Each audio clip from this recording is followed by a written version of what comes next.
سمت جرأت و ہمت کا ہے اظہار، سیدھی بات روایات صحافت کا علم بردار، سیدھی بات۔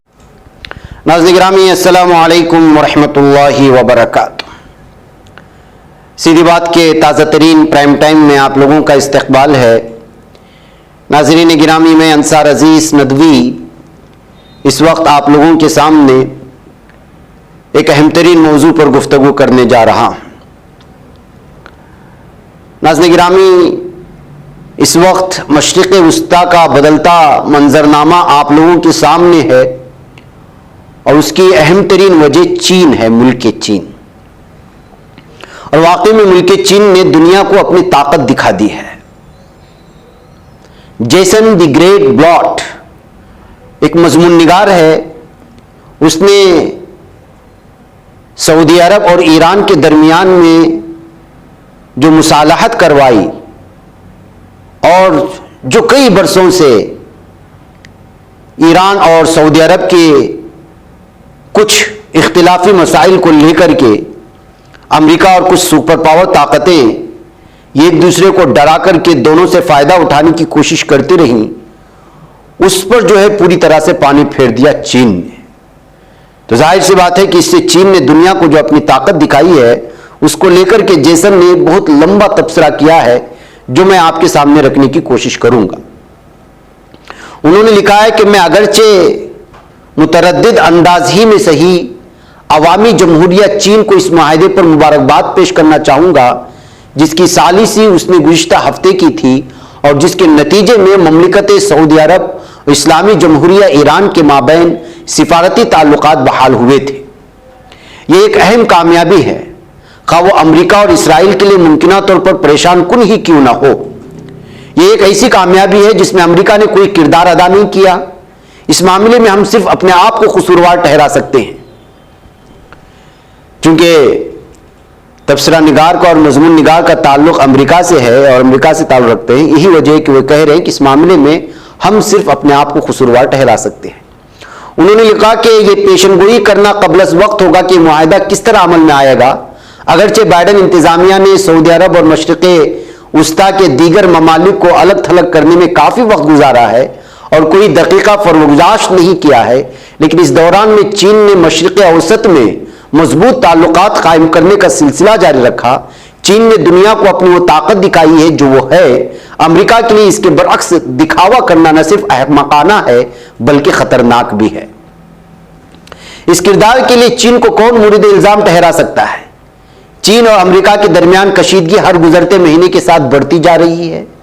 امریکہ اور سعودی عرب اور مشرق اوسط میں ہمارے کچھ دیگر اتحادیوں کے درمیان فاصلے بڑھتے جا رہے ہیں۔ بائیڈن انتظامیہ اور کانگریس میں کچھ لوگوں نے واضح اشارے دیے کہ سعودی عرب کو ان امریکیوں کی مرضی کے مطابق کام کرنا چاہیے، ورنہ یہ ایک ایسے اہم اتحادی کے ساتھ اس اندازے میں برتاؤ کرنے کا طریقہ نہیں ہے جو خطے کی سلامتی کے لیے اہمیت کا حامل ہے۔ اگرچہ امریکہ اور سعودی عرب کے درمیان دیرینہ تعلقات دونوں ممالک کے لیے اہم ہیں اور انہیں اہم اور مضبوط رہنا چاہیے، لیکن بائیڈن انتظامیہ مشرق اوسط میں اپنا راستہ کھوٹا کر چکی ہے۔ سعودی عرب کے ساتھ چین کے انتہائی اہم اقتصادی تعلقات کو نظر انداز نہیں کیا جا سکتا۔ چین سعودی تیل کے سب سے اہم خریداروں میں سے ایک ہے۔ یقیناً چین کو سعودی عرب اور خطے کے دیگر ممالک سے اس تیل کی محفوظ ترسیل کو یقینی بنانے کی ضرورت ہے۔ چین ایران میں بھی اہم اثر و رسوخ کا حامل ہے اور ایران کی معیشت میں اہم کردار ادا کرتا ہے۔ جب بائیڈن انتظامیہ اور کانگریس تیل کی قیمتوں کے بارے میں شکایت کرنے میں مصروف تھے، تب چین سعودی عرب کے ساتھ اپنے تعلقات کو مزید مستحکم کرنے میں مصروف تھا۔ ایران یہ جانتا تھا، سعودی عرب یہ جانتا تھا اور چین یہ جانتا تھا۔ کیا بائیڈن انتظامیہ کو یہ سب معلوم تھا؟ سعودی عرب کے نقطہ نظر سے ان پر یہ حکمت عملی اپنانے کا الزام کون لگا سکتا ہے؟ سعودی قیادت کا سب سے اہم کام اپنے عوام اور اپنے اثاثوں کی حفاظت کرنا ہے۔ سعودی قیادت نے مملکت کے لیے ایک نیا راستہ تیار کیا۔ نہ صرف اس کا دائرہ کار حیران کن ہے بلکہ اسے زمینی سطح پر بھی نافذ کیا جا رہا ہے۔ ترقی تیز اور حقیقی ہے۔ سعودی عرب کے پاس ایک ایسے امریکہ کا انتظار کرنے کا انتخاب تھا جو ایران کے بارے میں اپنے موقف کے بارے میں مبہم رہا اور جو خطے سے دور ہونے لگا تھا اور سعودی عرب اور دیگر ممالک کو ایران کی جانب سے دھمکیوں کے پیش نظر محض زبانی جمع خرچ کر رہا تھا؟ کیا سعودی عرب اور خطے کے دیگر ممالک امریکہ پر ایک قابل اعتماد اتحادی کے طور پر بھروسہ جاری رکھ سکتے ہیں؟ انہیں یقین نہیں ہے، وہ غلط نہیں ہے۔ ابراہیم معاہدے اور اسرائیل کے اس کا کیا مطلب ہے؟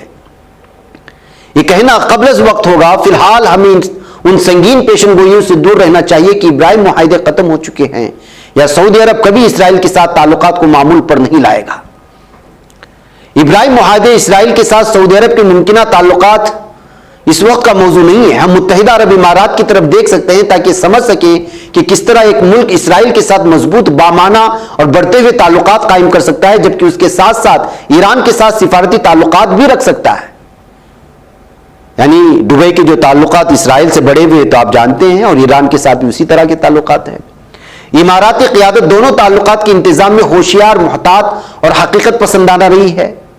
آج ہم سعودی عرب اور ایران کے درمیان تعلقات کا جو نقطۂ نظر دیکھ رہے ہیں وہ کوئی نیا نقطۂ نظر نہیں ہے۔ یہ وہ چیز ہے جس کی وکالت ولی عہد شہزادہ محمد بن سلمان کچھ عرصے سے کر رہے ہیں، لیکن اب ان کے پاس چین بدقسمتی سے امریکہ نہیں ہے جو اس نقطۂ نظر کو زندہ کرنے کے لیے شکریہ ادا کرتا ہے۔ سعودی عرب کے نقطۂ نظر سے دیکھا جائے تو یہ حقیقت پسندانہ سفارتکاری، مملکت اور اس کے منصوبوں کی حفاظت سے زیادہ کچھ نہیں ہے۔ کچھ لوگوں کا کہنا ہے کہ اس کا مقصد بائیڈن انتظامیہ کے منہ پر تماچا تھا۔ اگرچہ بائیڈن انتظامیہ کے لیے یقینی طور پر اچھا نہیں ہے کہ امریکہ کا روایتی کردار چین نے ادا کیا، لیکن یہ بائیڈن انتظامیہ کے منہ پر براہ راست تماچا نہیں ہے، بھلے ہی انتظامیہ حیران رہ جائے۔ لیکن اگر بائیڈن انتظامیہ نے مشرق اوسط پر اپنی پوری توجہ دوبارہ مرکوز نہیں کی تو اسے مزید ناخوشگوار حیرتیں دیکھنے کو مل سکتی ہیں، اور یہ امریکہ کے مفادات کے لیے مددگار نہیں ہو سکتی کسی بھی طرح سے۔ ہم چین کو مشرق اوسط میں ایک بڑا اور زیادہ اہم کردار ادا کرتے ہوئے دیکھ سکتے ہیں۔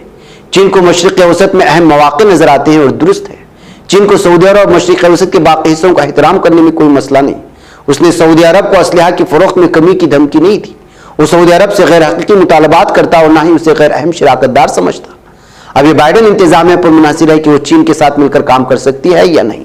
بہرکیف ناظرین گرامی، جیسن نے بائیڈن انتظامیہ کو آخر میں یہ مشورہ دیا ہے کہ ایک حقیقت پسندانہ سفارتکاری کی حکمت عملی اپنانی ہوگی۔ ہم جو کچھ کر سکتے ہیں اسے حسن اور ٹھیک اندازے میں کریں، دوستوں، اتحادیوں، حریفوں، دوستوں کے ساتھ مل کر کام کریں جہاں ہم کر سکتے ہیں، اور ہر موقع خطرے اور امکان کو دیکھتے ہوئے آنکھیں کھول کر ایسا کریں۔ امریکہ اور مشرق اوسط کے ہمارے اتحادی بھی اس سے کم کے مستحق نہیں ہیں، یہ کہتے ہوئے انہوں نے مشورہ دینے کی کوشش کی ہے۔ بہرکیف ناظرین گرامی، چین نے جس طرح سے کوشش کی ہے ایران کو اور سعودی عرب کو ایک ساتھ لانے کی اور ان کے درمیان میں مفاہمت اور مصالحت پیدا کرنے کی، اس کو لے کر کے جو ہے امریکہ اور دیگر وہ ممالک جو سعودی عرب میں ابھی تک جو ہے ایک دوسرے کو ڈرا کر کے یہاں کے تیل کے ذخائر سے فائدہ اٹھانے کی کوشش کرتے تھے، ان کے لیے ایک بہت بڑا دھکا لگا ہے۔ ناظرین مجھے اجازت دیں، السلام علیکم ورحمۃ اللہ وبرکاتہ۔ بچ پاتا ہے کوئی صحافی کی نگاہوں سے، ملاتا ہے یہ لوگوں کو محبت کی پناہوں سے، کرم اور درد مندی کا ہے ایک سنسار، سیدھی بات عظیمت جرأت و ہمت کا ہے اظہار، سیدھی بات عظیمت جرأت و ہمت کا ہے اظہار، سیدھی بات۔ یہ چینل حق نگر بن کر کچل دیتا ہے فتنوں کو۔